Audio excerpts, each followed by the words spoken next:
ನಿನ್ನ ನಗಲಿ ಬದುಕಲಾರೆ, ನೀನೆ ನನಗೆ ಆಸರೆ ಬಾಬಾ, ನನಗೆ ಆಸರೆ. ನಿನ್ನನೆಂದು ಮರೆಯಲಾರೆ, ನಿನ್ನ ನಗಲಿ ಬದುಕಲಾರೆ, ನೀನೆ ನನಗೆ ಆಸರೆ ಬಾಬಾ, ನನಗೆ ಆಸರೆ. ನಿನ್ನನೆಂದು ಮರೆಯಲಾರೆ.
ನಿನ್ನನೆಂದು ಮರೆಯಲಾರೆ, ನಿನ್ನ ನಗಲಿ ಬದುಕಲಾರೆ, ನೀನೆ ನನಗೆ ಆಸರೆ ಬಾಬಾ, ನನಗೆ ಆಸರೆ.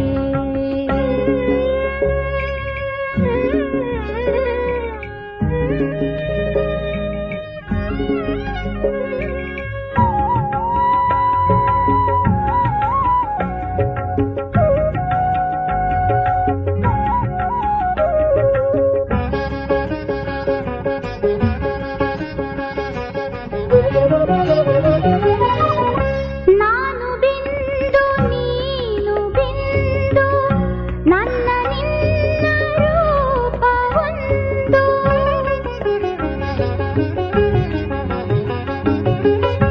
ನಾನು ಬಿಂದು ನೀನು ಬಿಂದು, ನನ್ನ ನಿನ್ನ ರೂಪ ಒಂದು. ಸಿಂಧು ನೀನು ಕಂದ ನಾನು, ಸಿಂಧು ನೀನು ಕಂದ ನಾನು, ತಂದೆ ನೀನು ತಾಯಿ ನೀನು. ನಿನ್ನನೆಂದು ಮರೆಯಲಾರೆ, ನಿನ್ನ ನಗಲಿ ಬದುಕಲಾರೆ, ನೀನೆ ನನಗೆ ಆಸರೆ ಬಾಬಾ, ನನಗೆ ಆಸರೆ.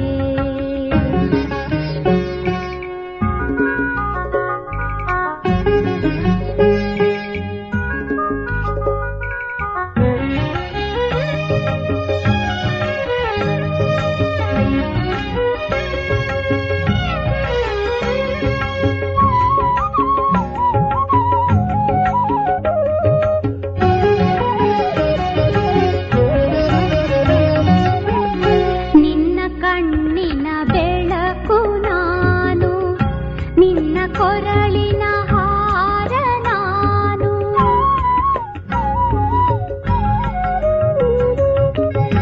ನಿನ್ನ ಕಣ್ಣಿನ ಬೆಳಕು ನಾನು, ನಿನ್ನ ಕೊರಳಿನ ಹಾರ ನಾನು. ನಿನ್ನ ಮಡಿಲಿನ ಹೂವು ನಾನು, ಆತ್ಮ ನಾನು, ಜ್ಯೋತಿ ನಾನು. ನಿನ್ನ ಮಡಿಲಿನ ಹೂವು ನಾನು, ಆತ್ಮ ನಾನು, ಜ್ಯೋತಿ ನಾನು. ನೀನೆ ನನಗೆ ಆಸರೆ ಬಾಬಾ, ನಿನ್ನನೆಂದು ಮರೆಯಲಾರೆ, ನಿನ್ನ ನಗಲಿ ಬದುಕಲಾರೆ, ನೀನೆ ನನಗೆ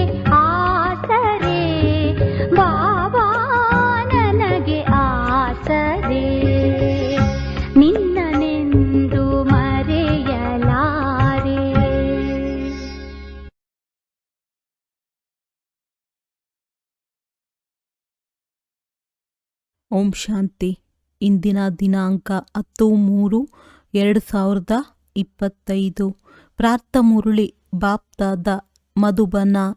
ಮಧುರ ಮಕ್ಕಳೇ, ನೀವು ಮನುಷ್ಯರಿಂದ ದೇವತೆಗಳಾಗುವ ವಿದ್ಯೆಯನ್ನು ಓದಬೇಕು ಮತ್ತು ಓದಿಸಬೇಕಾಗಿದೆ. ಎಲ್ಲರಿಗೆ ಶಾಂತಿಧಾಮ ಮತ್ತು ಸುಖಧಾಮದ ಮಾರ್ಗವನ್ನು ತೋರಿಸಬೇಕಾಗಿದೆ. ಪ್ರಶ್ನೆ: ಯಾರು ಸತೋಪ್ರಧಾನ ಪುರುಷಾರ್ಥಿಗಳಾಗಿದ್ದಾರೆಯೋ ಅವರ ಲಕ್ಷಣಗಳೇನಾಗಿರುತ್ತದೆ? ಉತ್ತರ: ಅವರು ಅನ್ಯರನ್ನು ತಮ್ಮ ಸಮಾನ ಮಾಡುತ್ತಾರೆ, ಅನೇಕರ ಕಲ್ಯಾಣ ಮಾಡುತ್ತಿರುತ್ತಾರೆ, ಜ್ಞಾನಧನದಿಂದ ಜೋಳಿಗೆಯನ್ನು ತುಂಬಿಸಿಕೊಂಡು ದಾನ ಮಾಡುತ್ತಾರೆ, 21 ಜನ್ಮಗಳಿಗಾಗಿ ಆಸ್ತಿಯನ್ನು ತೆಗೆದುಕೊಳ್ಳುತ್ತಾರೆ ಮತ್ತು ಅನ್ಯರಿಗೂ ಕೊಡಿಸುತ್ತಾರೆ. ಗೀತೆ. ಓಂ ನಮಃ ಶಿವಾಯ. ಓಂ ಶಾಂತಿ. ಭಕ್ತರು ಯಾರ ಮಹಿಮೆಯನ್ನು ಮಾಡುತ್ತಾರೆಯೋ ಅವರ ಸನ್ಮುಖದಲ್ಲಿ ನೀವು ಕುಳಿತಿದ್ದೀರಿ ಅಂದ ಮೇಲೆ ಎಷ್ಟೊಂದು ಖುಷಿ ಇರಬೇಕು. ಅವರಿಗೆ ಶಿವಾಯ ನಮಃ ಎಂದು ಹೇಳುತ್ತಾರೆ. ನೀವಂತೂ ನಮಸ್ಕಾರ ಮಾಡಬೇಕಾಗಿಲ್ಲ. ಮಕ್ಕಳು ತಂದೆಯನ್ನು ನೆನಪು ಮಾಡುತ್ತಾರೆಯೇ ಹೊರತು ಎಂದು ನಮಸ್ಕಾರ ಮಾಡುವುದಿಲ್ಲ. ಇವರೂ ಸಹ ತಂದೆಯಾಗಿದ್ದಾರೆ. ಇವರಿಂದ ನಿಮಗೆ ಆಸ್ತಿಯೂ ಸಿಗುತ್ತದೆ. ನೀವು ನೆನಪು ಮಾಡುತ್ತೀರಿ, ನಮಸ್ಕರಿಸುವುದಿಲ್ಲ. ಜೀವಾತ್ಮವು ತಂದೆಯನ್ನು ನೆನಪು ಮಾಡುತ್ತದೆ. ತಂದೆಯು ಈ ತನುವಿನ ಆಧಾರವನ್ನು ಪಡೆದಿದ್ದಾರೆ. ಅವರು ನಮಗೆ ತಂದೆಯಿಂದ ಬೇಹದ್ದಿನ ಆಸ್ತಿಯನ್ನು ಹೇಗೆ ತೆಗೆದುಕೊಳ್ಳಬೇಕೆಂಬ ಮಾರ್ಗವನ್ನು ತಿಳಿಸುತ್ತಿದ್ದಾರೆ. ನೀವು ಸಹ ಬಹಳ ಚೆನ್ನಾಗಿ ಅರಿತುಕೊಂಡಿದ್ದೀರಿ. ಸತ್ಯಯುಗವು ಸುಖಧಾಮವಾಗಿದೆ ಮತ್ತು ಎಲ್ಲಿ ಆತ್ಮಗಳಿರುವರೋ ಅದಕ್ಕೆ ಶಾಂತಿಧಾಮವೆಂದು ಕರೆಯಲಾಗುವುದು. ನಾವು ಶಾಂತಿಧಾಮದ ನಿವಾಸಿಗಳಾಗಿದ್ದೇವೆಂದು ನಿಮ್ಮ ಬುದ್ಧಿಯಲ್ಲಿದೆ. ಈ ಕಲಿಯುಗಕ್ಕೆ ದುಃಖಧಾಮವೆಂದು ಹೇಳಲಾಗುತ್ತದೆ. ನೀವು ತಿಳಿದುಕೊಂಡಿದ್ದೀರಿ, ನಾವಾತ್ಮಗಳು ಈಗ ಸ್ವರ್ಗದಲ್ಲಿ ಹೋಗುವುದಕ್ಕಾಗಿ ಮನುಷ್ಯರಿಂದ ದೇವತೆಗಳಾಗುವುದಕ್ಕಾಗಿ ಓದುತ್ತಿದ್ದೀರಿ. ಈ ಲಕ್ಷ್ಮೀನಾರಾಯಣರು ದೇವತೆಗಳಲ್ಲವೇ? ಹೊಸ ಪ್ರಪಂಚಕ್ಕಾಗಿ ಮನುಷ್ಯರಿಂದ ದೇವತೆಗಳಾಗಬೇಕಾಗಿದೆ. ತಂದೆಯ ಮೂಲಕ ನೀವು ಓದುತ್ತೀರಿ. ಎಷ್ಟು ಓದುತ್ತೀರೋ ವಿದ್ಯೆಯಲ್ಲಿ ಕೆಲವರ ಪುರುಷಾರ್ಥ ತೀಕ್ಷ್ಣವಾಗಿರುತ್ತದೆ, ಇನ್ನು ಕೆಲವರದ್ದು ಡೀಲಾ ಆಗಿರುತ್ತದೆ. ಯಾರು ಸತೋಪ್ರಧಾನ ಪುರುಷಾರ್ಥಿಗಳಾಗಿರುವರೋ ಅಂಥವರು ತಮ್ಮ ಸಮಾನ ಮಾಡಿಕೊಳ್ಳುವ ನಂಬರ್ವಾರ್ ಪುರುಷಾರ್ಥ ಮಾಡಿಸುತ್ತಾರೆ, ಅನೇಕರ ಕಲ್ಯಾಣ ಮಾಡುತ್ತಾರೆ. ಹಣದಿಂದ ಎಷ್ಟು ತಮ್ಮ ಜೋಳಿಗೆಯನ್ನು ತುಂಬಿಸಿಕೊಂಡು ದಾನ ಮಾಡುವರೋ ಅಷ್ಟು ಲಾಭವಾಗುವುದು. ಮನುಷ್ಯರು ದಾನ ಮಾಡುತ್ತಾರೆಂದರೆ ಅದರ ಫಲವಾಗಿ ಇನ್ನೊಂದು ಜನ್ಮಕ್ಕೆ ಅಲ್ಪಕಾಲಕ್ಕಾಗಿ ಸಿಗುತ್ತದೆ. ಅದರಲ್ಲಿ ಸ್ವಲ್ಪವೇ ಸುಖ ಉಳಿದಂತೆ ದುಃಖವೇ ದುಃಖವಿದೆ. ನಿಮಗಂತೂ 21 ಜನ್ಮಗಳಿಗಾಗಿ ಸ್ವರ್ಗದ ಸುಖ ಸಿಗುತ್ತದೆ. ಸ್ವರ್ಗದ ಸುಖವೆಲ್ಲಿ? ಈ ದುಃಖವೆಲ್ಲಿ? ಬೇಹದ್ದಿನ ತಂದೆಯ ಮೂಲಕ ನಿಮಗೆ ಸ್ವರ್ಗದಲ್ಲಿ ಬೇಹದ್ದಿನ ಸುಖವು ಸಿಗುತ್ತದೆ. ಈಶ್ವರಾರ್ಥವಾಗಿ ದಾನ ಪುಣ್ಯ ನೀವು ಸನ್ಮುಖದಲ್ಲಿದ್ದೀರಲ್ಲವೇ? ತಂದೆಯು ಈಗ ಸನ್ಮುಖದಲ್ಲಿ ಕುಳಿತು ತಿಳಿಸುತ್ತಾರೆ. ಭಕ್ತಿ ಮಾರ್ಗದಲ್ಲಿ ಈಶ್ವರಾರ್ಥವಾಗಿ ದಾನ ಪುಣ್ಯ ಮಾಡುತ್ತಾರೆಂದರೆ ಅದರ ಫಲವು ಇನ್ನೊಂದು ಜನ್ಮದಲ್ಲಿ ಸಿಗುತ್ತದೆ. ಯಾರಾದರೂ ಒಳ್ಳೆಯದನ್ನು ಮಾಡಿದರೆ ಒಳ್ಳೆಯದೇ ಸಿಗುತ್ತದೆ. ಪಾಪಕರ್ಮಗಳನ್ನು ಮಾಡಿದರೆ ಅದರ ಫಲವು ಹಾಗೆಯೇ ಸಿಗುತ್ತದೆ. ಇಲ್ಲಿ ಕಲಿಯುಗದಲ್ಲಿ ಪಾಪಕರ್ಮಗಳೇ ಆಗುತ್ತದೆ, ಪುಣ್ಯವೇ ಆಗುವುದಿಲ್ಲ. ಅಲ್ಪಕಾಲಕ್ಕಾಗಿ ಸ್ವಲ್ಪ ಸುಖವು ಸಿಗಬಹುದಷ್ಟೇ. ಈಗಂತೂ ನೀವು ಭವಿಷ್ಯ ಸತ್ಯಯುಗದಲ್ಲಿ 21 ಜನ್ಮಗಳಿಗಾಗಿ ಸದಾ ಸುಖಿಯಾಗಿ ಕೂತ್ತೀರಿ. ಅದರ ಹೆಸರೇ ಆಗಿದೆ ಸುಖಧಾಮ. ಪ್ರದರ್ಶನಿಯಲ್ಲಿಯೂ ಸಹ ನೀವು ಬರೆಯಬಹುದು, ಇದು ಶಾಂತಿಧಾಮ ಮತ್ತು ಸುಖಧಾಮದ ಮಾರ್ಗವಾಗಿದೆ. ಶಾಂತಿಧಾಮ ಮತ್ತು ಸುಖಧಾಮದಲ್ಲಿ ಹೋಗುವ ಸಹಜ ಮಾರ್ಗವಾಗಿದೆ. ಈಗಂತೂ ಕಲಿಯುಗವಲ್ಲವೇ? ಕಲಿಯುಗದಿಂದ ಸತ್ಯಯುಗ, ಪತಿತ ಪ್ರಪಂಚದಿಂದ ಪಾವನ ಪ್ರಪಂಚದಲ್ಲಿ ಹೋಗುವ ಮಾರ್ಗವನ್ನು ಕವಡೆಯಷ್ಟು ಖರ್ಚಿಲ್ಲದೆ ಅರಿತುಕೊಳ್ಳಬಹುದಾಗಿದೆ. ಇದರಿಂದ ಮನುಷ್ಯರು ಅರ್ಥ ಮಾಡಿಕೊಳ್ಳಲಿ, ಏಕೆಂದರೆ ಕಲ್ಲು ಬುದ್ಧಿಯವರಾಗಿದ್ದಾರಲ್ಲವೇ. ತಂದೆಯು ಬಹಳ ಸಹಜ ಮಾಡಿ ತಿಳಿಸುತ್ತಾರೆ. ಇದರ ಹೆಸರೇ ಆಗಿದೆ ಸಹಜ ರಾಜಯೋಗ, ಸಹಜ ಜ್ಞಾನ. ತಂದೆಯು ನೀವು ಮಕ್ಕಳನ್ನು ಎಷ್ಟೊಂದು ಬುದ್ಧಿವಂತರನ್ನಾಗಿ ಮಾಡುತ್ತಾರೆ. ಈ ಲಕ್ಷ್ಮೀನಾರಾಯಣರೂ ಬುದ್ಧಿವಂತರಾಗಿದ್ದಾರೆ. ಬಲೆ ಕೃಷ್ಣನಿಗಾಗಿ ಏನೇನನ್ನೋ ಬರೆದು ಬಿಟ್ಟಿದ್ದಾರೆ. ಇದೆಲ್ಲವೂ ಸುಳ್ಳು ಕಳಂಕವಾಗಿದೆ. ಅಮ್ಮ, ನಾನು ಬೆಣ್ಣೆಯನ್ನು ತಿನ್ನಲಿಲ್ಲವೆಂದು ಕೃಷ್ಣನು ಹೇಳುತ್ತಾನೆ. ಇದರ ಅರ್ಥವನ್ನೂ ಸಹ ತಿಳಿದುಕೊಂಡಿಲ್ಲ. ನಾನು ಬೆಣ್ಣೆಯನ್ನು ತಿನ್ನಲಿಲ್ಲವೆಂದ ಮೇಲೆ ತಿಂದವರು ಯಾರು? ಮಕ್ಕಳಿಗೆ ಹಾಲನ್ನು ಕುಡಿಸಲಾಗುತ್ತದೆ. ಮಕ್ಕಳು ಬೆಣ್ಣೆಯನ್ನು ತಿನ್ನುವರೋ ಅಥವಾ ಹಾಲನ್ನು ಕುಡಿಯುವರೋ? ಮಡಕೆಯನ್ನು ಒಡೆದನು ಎಂದು ಯಾವ ಮಾತುಗಳನ್ನು ತೋರಿಸಿದ್ದಾರೆಯೋ ಅಂತಹ ಮಾತೇನೂ ಇಲ್ಲ. ಕೃಷ್ಣನು ಸ್ವರ್ಗದ ಮೊದಲನೇ ರಾಜಕುಮಾರನಾಗಿದ್ದಾನೆ. ಮಹಿಮೆಯೆಲ್ಲವೂ ಒಬ್ಬ ಶಿವ ತಂದೆಯದೇ ಆಗಿದೆ. ಪ್ರಪಂಚದಲ್ಲಿ ತಂದೆಯಷ್ಟು ಮಹಿಮೆ ಮತ್ಯಾರದ್ದೂ ಇಲ್ಲ. ಈ ಸಮಯದಲ್ಲಿ ಎಲ್ಲರೂ ಪತಿತರಾಗಿದ್ದಾರೆ. ಆದರೆ ಭಕ್ತಿ ಮಾರ್ಗದ ಮಹಿಮೆಯೂ ಇದೆ. ಭಕ್ತಮಾಲೆಯ ಗಾಯನವೂ ಇದೆಯಲ್ಲವೇ? ಸ್ತ್ರೀಯರಲ್ಲಿ ಮೀರಾಳ ಹೆಸರಿದೆ, ಪುರುಷರಲ್ಲಿ ನಾರದನು ಮುಖ್ಯವಾದವನೆಂದು ಗಾಯನವಿದೆ. ನೀವು ತಿಳಿದುಕೊಂಡಿದ್ದೀರಿ. ಒಂದು ಭಕ್ತಮಾಲೆ, ಇನ್ನೊಂದು ಜ್ಞಾನಮಾಲೆಯಾಗಿದೆ. ಭಕ್ತಮಾಲೆಯಿಂದ ರುದ್ರಮಾಲೆಯಾಗಿದೆ, ಮತ್ತೆ ರುದ್ರಮಾಲೆಯಿಂದ ವಿಷ್ಣುವಿನ ಮಾಲೆಯಾಗುತ್ತದೆ. ರುದ್ರಮಾಲೆಯು ಸಂಗಮ ಯುಗದ್ದಾಗಿದೆ. ಈ ರಹಸ್ಯವು ನೀವು ಮಕ್ಕಳ ಬುದ್ಧಿಯಲ್ಲಿದೆ. ಇವೆಲ್ಲ ಮಾತುಗಳನ್ನು ತಂದೆಯು ನಿಮಗೆ ಸನ್ಮುಖದಲ್ಲಿ ತಿಳಿಸುತ್ತಾರೆ. ನೀವು ಸನ್ಮುಖದಲ್ಲಿ ಕುಳಿತುಕೊಂಡಾಗ ರೋಮಾಂಚನವಾಗಿ ಬಿಡಬೇಕು, ಏಕೆಂದರೆ ಅವು ಸೌಭಾಗ್ಯವಾಗಿದೆ. ನಾವೀಗ ದೌರ್ಭಾಗ್ಯಶಾಲಿಗಳಿಂದ 100% ಸೌಭಾಗ್ಯಶಾಲಿಗಳಾಗುತ್ತೇವೆ. ಕುಮಾರಿಯರಂತೂ ಕಾಮದ ಕತ್ತಿಯ ಕೆಳಗಡೆ ಹೋಗಿಲ್ಲ. ತಂದೆಯು ತಿಳಿಸುತ್ತಾರೆ, ಅದು ಕತ್ತಿಯಾಗಿದೆ. ಜ್ಞಾನಕ್ಕೂ ಕತ್ತಿ ಎಂದು ಹೇಳುತ್ತಾರೆ. ತಂದೆಯು ತಿಳಿಸುತ್ತಾರೆ, ಜ್ಞಾನದ ಅಸ್ತ್ರಶಸ್ತ್ರಗಳನ್ನು ದೇವಿಯರಿಗೆ ಸ್ಥೂಲವಾದ ಅಸ್ತ್ರಶಸ್ತ್ರಗಳ ರೂಪದಲ್ಲಿ ಕೊಟ್ಟು ಬಿಟ್ಟಿದ್ದಾರೆ. ಅವು ಹಿಂಸಾತ್ಮಕ ವಸ್ತುಗಳಾಗಿವೆ. ಸ್ವದರ್ಶನ ಚಕ್ರವು ಯಾವುದೆಂಬುದೂ ಸಹ ಮನುಷ್ಯರಿಗೆ ತಿಳಿದಿಲ್ಲ.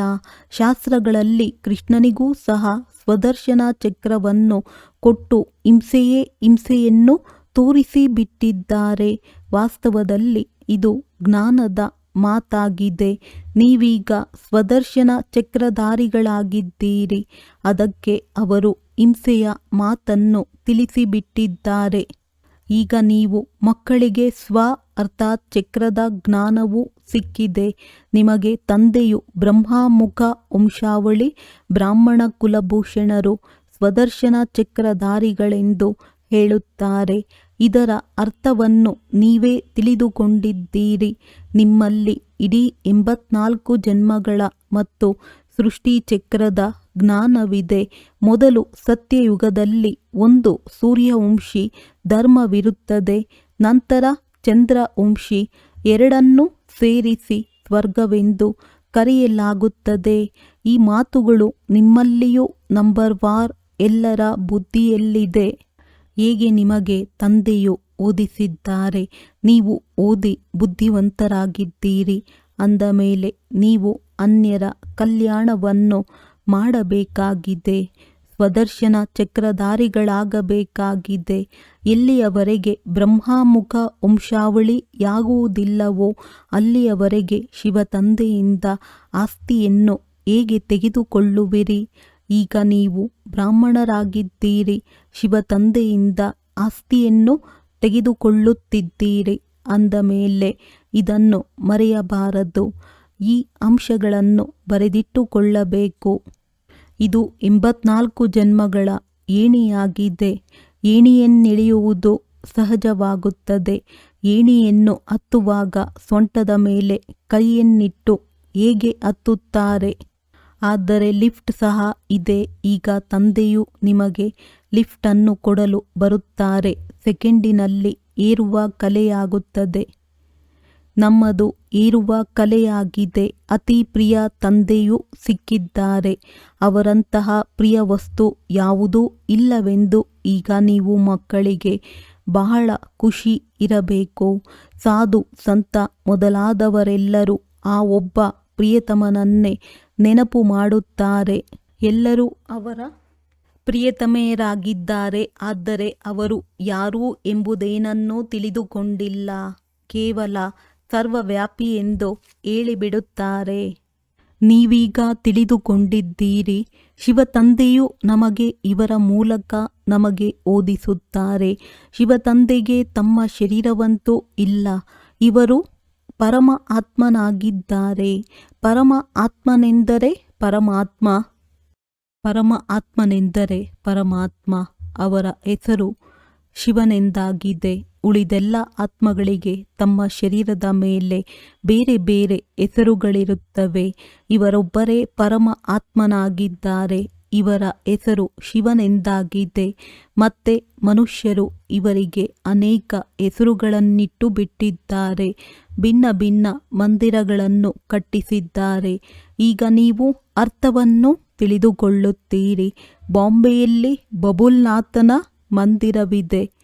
ಈ ಸಮಯದಲ್ಲಿ ನಿಮ್ಮನ್ನು ಮುಳ್ಳುಗಳಿಂದ ಹೂಗಳನ್ನಾಗಿ ಮಾಡುತ್ತಾರೆ. ವಿಶ್ವದ ಮಾಲೀಕರಾಗುತ್ತೀರಿ ಅಂದಾಗ ಮೊದಲ ಮುಖ್ಯ ಮಾತು ಇದೇ ಆಗಿದೆ. ನಾವಾತ್ಮಗಳ ತಂದೆಯು ಒಬ್ಬರೇ ಆಗಿದ್ದಾರೆ. ಅವರಿಂದಲೇ ಭಾರತವಾಸಿಗಳಿಗೆ ಆಸ್ತಿಯು ಸಿಗುತ್ತದೆ. ಈ ಲಕ್ಷ್ಮೀ ನಾರಾಯಣರು ಭಾರತದವರಾಗಿದ್ದಾರಲ್ಲವೇ, ಚೀನಾದವರಲ್ಲ. ಚೀನಾದವರಾಗಿದ್ದರೆ ಮುಖವೇ ಬೇರೆಯಾಗಿರುತ್ತಿತ್ತು. ಇವರು ಭಾರತದವರೇ ಆಗಿದ್ದಾರೆ. ಮೊಟ್ಟ ಮೊದಲು ಸುಂದರರಾಗಿದ್ದವರು ನಂತರ ಕಪ್ಪಾಗುತ್ತಾರೆ.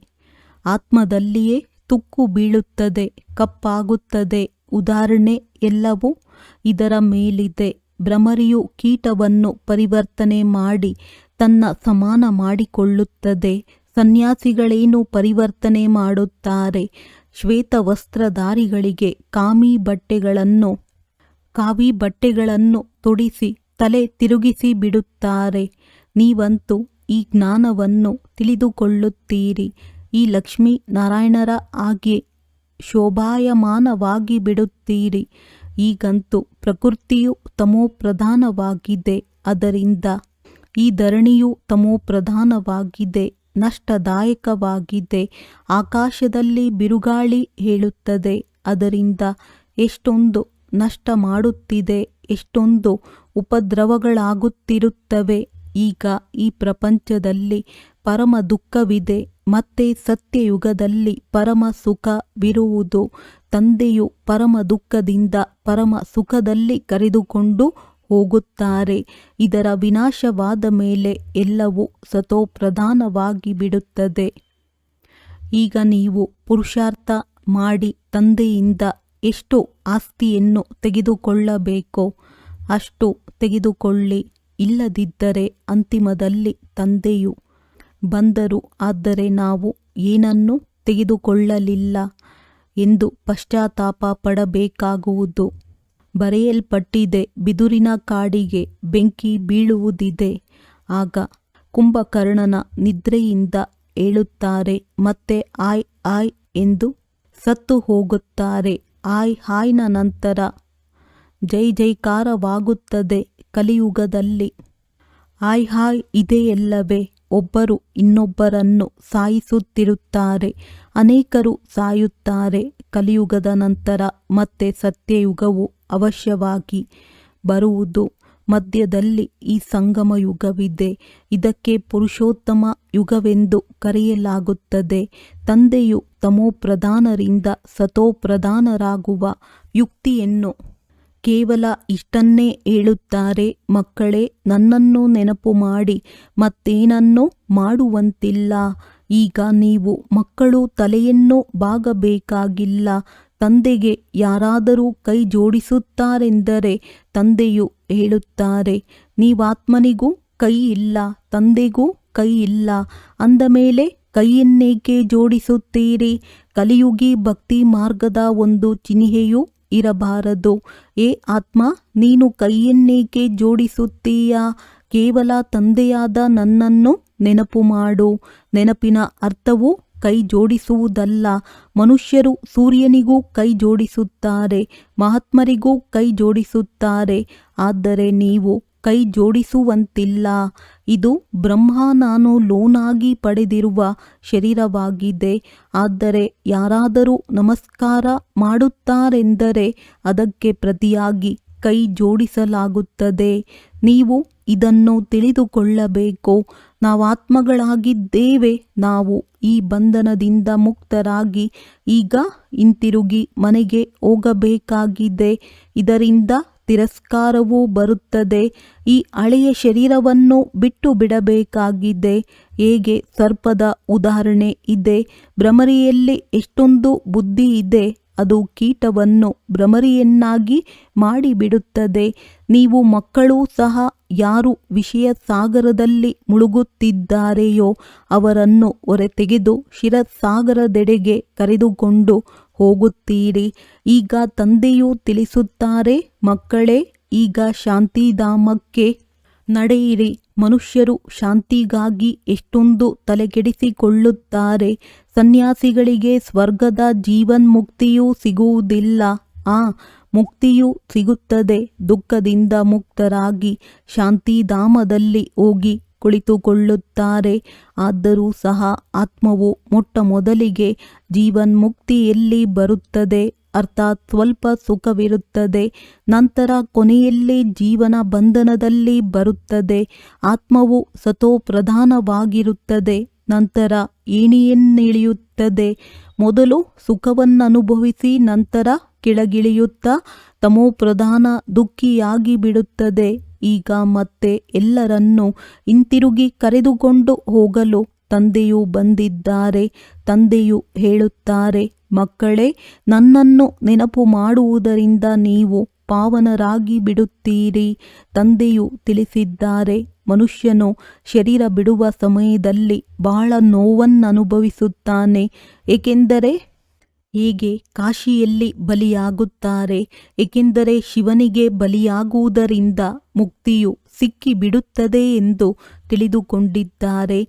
ನೀವೀಗ ಬಲಿಯಾರಿಯಾಗುತ್ತೀರಲ್ಲವೇ? ಇದಕ್ಕೆ ನೆನಪಾರ್ಥವಾಗಿ ಭಕ್ತಿ ಮಾರ್ಗದಲ್ಲಿಯೂ ಅವರು ಸ್ಥೂಲವಾಗಿ ಬಲಿಯಾಗುತ್ತಾರೆ. ಈಗ ತಂದೆಯು ತಿಳಿಸುತ್ತಾರೆ, ಹಿಂತಿರುಗಿ ಯಾರೂ ಹೋಗಲು ಸಾಧ್ಯವಿಲ್ಲ.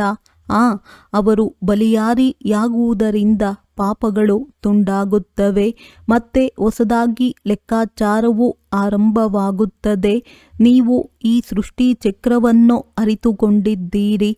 ಈ ಸಮಯದಲ್ಲಿ ಎಲ್ಲರದ್ದು ಇಳಿಯುವ ಕಲೆಯಾಗಿದೆ. ತಂದೆಯು ತಿಳಿಸುತ್ತಾರೆ, ನಾನು ಸರ್ವರ ಸದ್ಗತಿ ಮಾಡುತ್ತೇನೆ, ಎಲ್ಲರನ್ನೂ ಮನೆಗೆ ಕರೆದುಕೊಂಡು ಹೋಗುತ್ತೇನೆ.